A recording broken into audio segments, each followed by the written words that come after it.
ช่วงการสัมภาษณ์กันเองแล้วตอนนี้ แม่นอันนี้เฮาซื้อมาเขาสว่าง อัน แบ นี้ บว่า 16 โมงป่ะจ๊ะ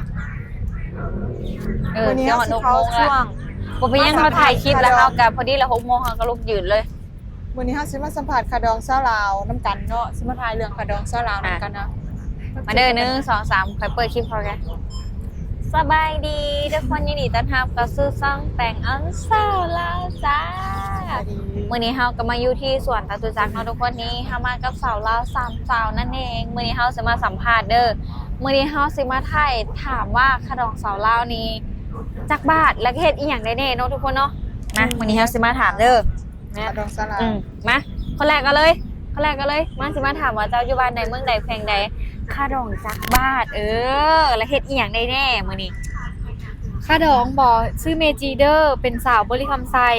อายุ19 ปีแล้วข้าดองนี่มัน100 ล้านเฮ็ดได้ทุกอย่าง100 ล้านกี่เฮ็ดได้ทุกอย่างประมาณจักบาทวะไทยไง แสนนิดๆบ่เพราะว่าแสนหนึ่งก็64ล้านแล้วเด้แสนนิดๆไปคำนวณเอาเองทุกคนไป ประ ไล่ มาณ เอา นั้น เอ แห ง ละ เด้อ แซนนิดๆบ่ ประมาณนั้นบ่ แม่นแสนนิดๆได้ เห็นบ่ ประมาณนั้นแล้ แล้ว วก็ทอง2 บาท ป๊าดค่าดอกเจ้าคือมาหลายแท้เนาะทางเข้าบ้านเจ้าเด้สลัก บ่ให้ว้าวมีแต่ขี้ตกมันนะ เขาต้องลูกเลยได้สิเจ้า อุ้ย เขาลบธงชาติก่อน นี่มันจะเข้า6 โมงนี่มัน6 โมงเขาก็สิยืนเคารพทุ่งหาเด้อ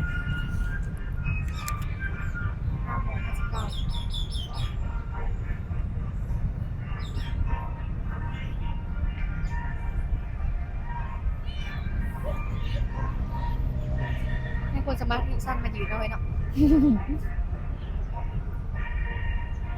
เฮ้ยอันนั้นก็จะบุญบนนั่งบนเล่นแล้วได้ นั่นน่ะดิเนาะส่งบ่เมียน่ะก็ได้ ฝากมาอีกเดี๋ยวเต็ม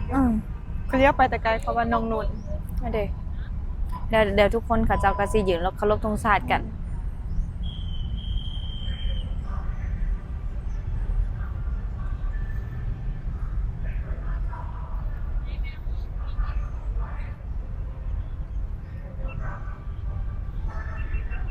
ดีแล้ว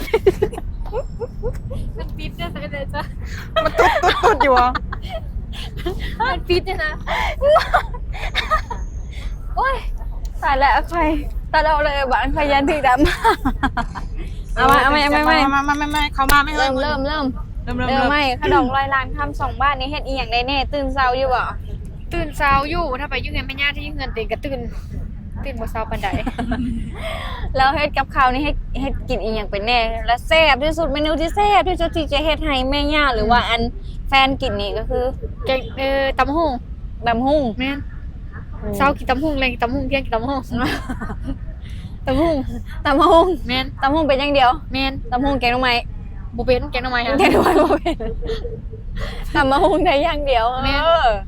มันเลิศเลยล่ะมาสาวคนนี้เด้อซะ สบายดีบางเด้อบางกะคาดองบ่เอาร้ายดอกเพราะว่า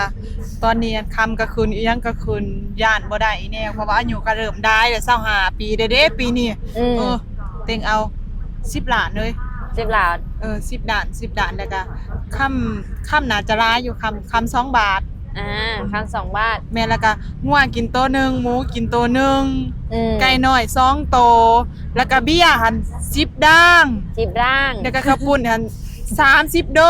30โด เออแล้วก็แป้งนัวเนี่ย5 โดแล้วก็อีกอย่างอีกวะเกลือนั่น2 โดเพราะว่าเกลือมันเค็มเนาะโอ้ยเต็งโมแค่ก็โมแม่เต็ง จับกันก็จะเอาทุกอย่าง เต็งเนาะเฮ้ยเต็งบ่ร้ายแต่เงิน10 บาท10 ด้าน แต่งแล้วนะไปปลูกเงินใหม่ได้เลยนะไปอยู่ได้เลยนะมีครบทุกอย่าง แม่นแต่เงินนั้น10 ด้าน ตู้เสื้อ เนาะ ผ้าเหรอ ตู้เสื้อผ้าบ่เอาเลยบ่เอาตู้เสื้อผ้าบ่เอาก็สิประมาณนี้เนาะ ก็สิประมาณนี้เนาะทุกคนส่วนคอยก็บ่หลายเด้เอาวิโก้คันหนึ่งพอ มีโกคันนึง แม่นเอาวิโก้คันหนึ่งพอบ่เอาหลาย เขาเป็นสิได้ไปงานดอกนี้บ่วะ คำเคิมบ่เอาอีเอาแต่วิโก้พอ เออ จบ มอนี่คิดถือค่อย อืม เพราะว่าในหมู่เฮาก็บ่ได้มีรถเด้ แม่น คิดถือมอนี่ถือ แต่ว่าพอมีรถแล้วมันจะมีเงินเติมน้ำมันหรือเปล่าตอนนี้อะ ช่วงนี้น้ำมันก็แพงเด้อบ่เฮ้ยต้องเอาพี่โกไปผ่ามีบ่เฮ้ย วิโก้ไฟฟ้า รถไฟฟ้าป้าดเอามาโรงพยาบาลคอยตกทะลุไปบ่ขึ้นแล้วโอ้ยเศร้าเด้อเอามาอยู่บ้านคอยนี่ โตน่ะเฮ็ดหยังไปแน่เป็นแน่พี่โกคันหนึงนะเฮ้ย เฮ็ดหยังไปแน่บ่เฮ็ดหยังไปวะที่คิดหลายเดี๋ยวบ่แม่นหยังเด้เฮ็ดบ่เป็นจักอย่างหมอก็เป็นอยู่เฮ็ดกวาดเรือนกวาดซ่านล้างถ้วยล้างจานซักผ้ากวาดผ้าบ่แม่นซักผ้าถูบ้านเฮ็ดเป็นเบิดทุกอย่างเฮ็ดเป็นเบิดกับข้าวก็เฮ็ดเป็นแซ่บบ่แซ่บก็อีกเรื่องหนึงอันนี้ มันเรื่องของคนกินเนาะ แม่นเรื่องของคนกินอันนี้นะบ่เกี่ยวกับเฮาแล้วเนาะม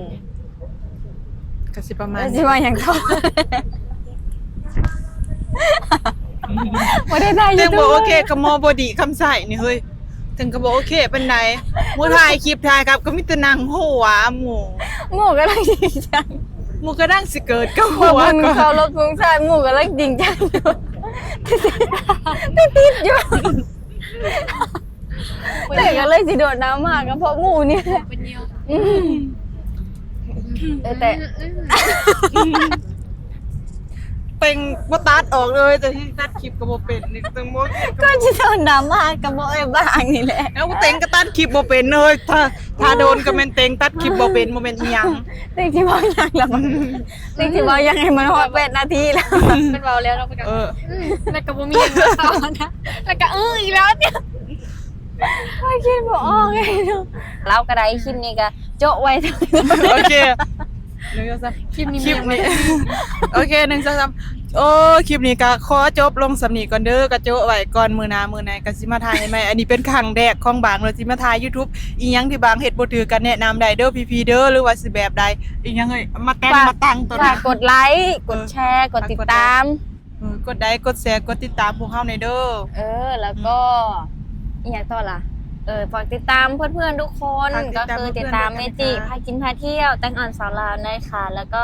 ฝากติดตามแล้วก็เอ็นดูสาวบางและลายในเด้อทุกคน เอ็นดูโนเนี่ยเด้อทุกคนเด้อ เมื่อไหร่ก็เริ่มเฮ็ดยังบ่ทันผ่านยังบ่ทันเอียงเลย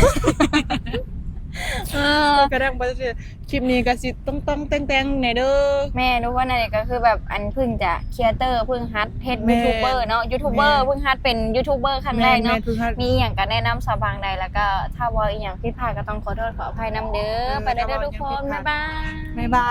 ย